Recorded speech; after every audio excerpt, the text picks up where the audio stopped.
আসসালামু আলাইকুম। দেখেন আজকের যে আবহাওয়াটা খুবই শীতল এবং ঠান্ডা। তো গত ২-৩ দিন আগেও কিন্তু প্রচুর গরম ছিল। তো আজকের দিনটা অনেক ভালো। আকাশটাও দেখেন মেঘলা, মেঘলা একটা আকাশ। খুবই সুন্দর একটা আবহাওয়া আজকের দিনটা। অসাধারণ ভিউ, সুন্দর।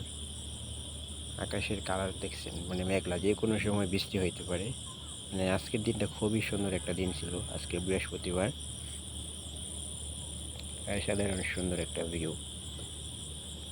আর এই এলাকায় দেখেন, এই যে এটা হলো একটা কাঁঠাল বাগান।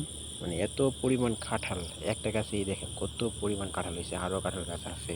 প্রচুর কাঁঠাল এই এলাকায়, অনেক কাঁঠাল। মানে কাঁঠালের অভাব নাই এই সাভার এলাকায়। প্রচুর কাঁঠাল, সাভারের কাঁঠাল খাইতেও সেই মজা লাগে। আর আরেকটা কথা, যে ভাইরাল কফিলের ছেলে সান্ডা খাইতে চাইছে। সান্ডা তো আমাদের বাংলাদেশে নাই, তবে এই এলাকায় এই দেখি সান্ডা নাই, তবে আছে হলো গুইসাপ। যদি গুইসাপ খেতে চায় ধরে নিয়ে যেতে পারবো। এই এলাকায় আসলে সান্ডা সিসি ক্যামেরা দিয়ে খুঁজলেও সান্ডা পাওয়া যাবে না। সান্ডা খাইতে